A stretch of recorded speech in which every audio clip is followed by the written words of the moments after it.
ಹೇಳಿಲ್ಲ. ಜನರ 5 ವರ್ಷ ಮಾಡಿದ್ದಾರೆ ಕಾಂಗ್ರೆಸ್ ಪಕ್ಷಕ್ಕೆ. ನಿಮ್ಮಲ್ಲಿ ಅಧ್ಯಕ್ಷರಿಗೆ ಯಾಕೆ ಜಗಳ ನಡೀತಾ ಇದೆ? ನಮ್ಮ ಪಾರ್ಟಿ ವಿಷಯ ಬಿಡಿ ಸರ್. ಜನ ಆಶೀರ್ವಾದ ಮಾಡಿದ್ದಾರೆ, ನಾವು ಮಾಡ್ತೀವಿ. ಜನ ಖುಷಿಯಾಗಿದ್ದಾರೆ, ನೀವು ಖುಷಿಯಾಗಿಲ್ಲ ಅಷ್ಟೇ. ನಿಮಗೆ 5 ವರ್ಷ ಮಾಡಿದ್ದಾರೆ ಇಲ್ಲೋ? ಹೊಟ್ಟೆ ಕಿಚ್ಚು, ಹೊಟ್ಟೆ ಕಿಚ್ಚು. ನಾವು 5 ವರ್ಷ ತುಂಬಿಸ್ತೇವೆ. 28ರಲ್ಲಿ ಚುನಾವಣೆಯಲ್ಲಿ ಮತ್ತೆ ಗೆದ್ದು ಬರ್ತೀವಿ, ಮತ್ತೆ ನಾವು ಅಧಿಕಾರ ಮಾಡ್ತೀವಿ. ನಿಮಗೆ ಯಾವ ಅಧ್ಯಕ್ಷ ಆಯ್ತು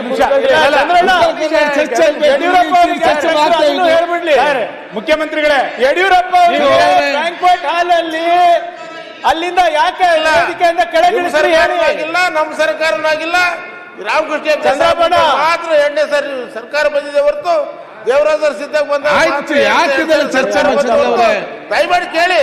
2020 ಯಡಿಯೂರಪ್ಪ ಅದೇ ಹೇಳಿ ನಮ್ಗೆ. ಹೆಗ್ಡೆ ಅವ್ರು ಬಿಟ್ರೆ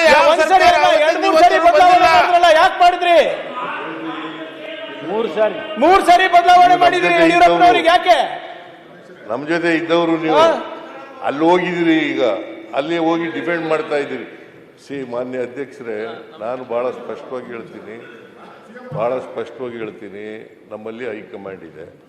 ಹೈಕಮಾಂಡ್ ಏನು ತೀರ್ಮಾನ ಮಾಡ್ತಾರೆ ಅದರ ಮಾಡ್ತೀವಿ. ಅದು ಒಂದು. ಎರಡನೇದು ಜನ ನಮಗೆ ಆಶೀರ್ವಾದ ಮಾಡಿದ್ದಾರೆ. 5 ವರ್ಷ ಇರಿ ಅಂತ ಜನ ಆಶೀರ್ವಾದ ಮಾಡಿದ್ದಾರೆ. 2013ರಲ್ಲಿ ಆಶೀರ್ವಾದ ಮಾಡಿದ್ದಾರೆ, 2023ರಲ್ಲಿ ಆಶೀರ್ವಾದ. ಈ ಬಿಜೆಪಿಯವರಿಗೆ ಒಮ್ಮೆಲೂ ಕೂಡ ಆಶೀರ್ವಾದ ಮಾಡಿಲ್ಲ, ಇಲ್ಲಿವರೆಗೂ ಮಾಡಿಲ್ಲ, ಮುಂದೇನೂ ಮಾಡಲ್ಲ. ಇವರು ವಿರೋಧ ಪಕ್ಷದಲ್ಲಿ ಶಾಶ್ವತ ಸಂಖ್ಯೆ 100 ಸೀಟು ನೀವು ಕಡಿಮೆ ಬರ್ತಾರೆ. ಸೀಟು ಯತ್ನಾಳವ್ರು ಯಾಕೋ ಸುಮ್ಮನೆ ಕೂತಿದಾರಲ್ಲ, ಮಾತಾಡ್ತಾ ಇಲ್ಲ. ಹೊಸ ಪಕ್ಷ ಹಿಟಾಚಿ ಅಂತ ಹಿರಿಯರನ್ನ ಮಾತಾಡ್ತಾರೆ, ನೀವ್ ಯಾಕೆ ಕೇಳಿ? ಪಕ್ಷದ ಅಧ್ಯಕ್ಷರೇ, ಈಗ 5 ವರ್ಷ ಮುಖ್ಯಮಂತ್ರಿ ಯಾರು ಅನ್ನೋದು ಅಷ್ಟೇ ಒಂದೇ ಸಮಾಧಾನ. ಇಷ್ಟು ದಿವಸ ಮುಖ್ಯಮಂತ್ರಿಗಳು ಸಿದ್ದರಾಮಯ್ಯ 5 ವರ್ಷ ಅಂತ ಇದ್ರು. ಏಕವಚನದಿಂದ ಬಹುವಚನ ಬಂದಿದ್ದಾರೆ. ನಾನು ಜಗನ್ ನಾವು ಅಂತ ಬಂದಿದ್ದಾರೆ. ಪ್ರಾಯಶಃ ಕನಕದಾಸರು ನಾನು ಹೋದಲ್ಲಿ ಮಾತ್ರ ಹೋಗುತ್ತೇನೆ ಎಂದಿದ್ರಲ್ಲ, ಅದನ್ನ ಇವತ್ತು ಅನುಷ್ಠಾನಕ್ಕೆ ತಂದಿದ್ದಾರೆ. ಈಗ ನಾನು ಓದೇನು ಅದು ಕನಕದಾಸರು ಹೇಳಿರೋದು. ನಾನು ಹೋದರೆ ಓದೇನು ಅಂತ ಅವರು ಕನಕದಾಸರು ಹೇಳಿದ್ರು. ಕನಕದಾಸರಿಗೂ ನನಗೂ ಕಂಪೇರ್ ಮಾಡಕ್ ಹೋಗ್ಬಿಡಿ ನೀವು. JCB ಪಾರ್ಟಿಯವರೇ, ನಾನು ಹೋಗಿ ನಾವು ನಾವು ಸರ್ಕಾರ ಮಾಡ್ತಾ ಇದ್ದೀವಿ. ನಾವು ಬಹುವಚನ ಇದು ಯಾವಲ್ಲೂ ಏಕವಚನ ಅಲ್ಲ. ನೋಡಿದೀವಿ ಸರ್, ಸರ್ಕಾರ ಅಂತಲ್ಲ. ರಾಜ್ಯದ ರಾಷ್ಟ್ರದ ಹಣಕಾಸು ಸಚಿವರ ಬಗ್ಗೆ ನೀವು ಯಾವ ವಚನ ಯೂಸ್ ಮಾಡಿದರೆ ಇಡೀ ದೇಶ ನೋಡಿದೆ.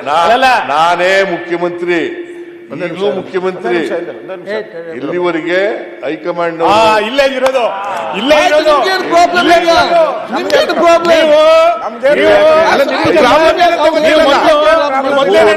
ಜನ ಬದಲಾವಣೆ ಮಾಡಿದ್ರೆ ನೀವು ಏನ್ ಹೇಳ್ತೀರಿ? ನಾನೇ ಮುಖ್ಯಮಂತ್ರಿ ಮುಂದಿನ 5 ವರ್ಷ. ಈಗಲೂ ನಾನೇ ಹೇಳ್ತೀರಿ. ಆಯ್ತು, ಮುಂದೇನು? ಜನವರಿ ನಂತರ ಏನ್ ಹೇಳಿ? ಜನವರಿ ನಂತರ ಏನ್ ಹೇಳಿ? ಮುಖ್ಯಮಂತ್ರಿ. ಈಗ ನಾವು ಹೈಕಮಾಂಡ್. ನಿಮ್ಗೇನ್ ಪ್ರಾಬ್ಲಮ್? ಈಗ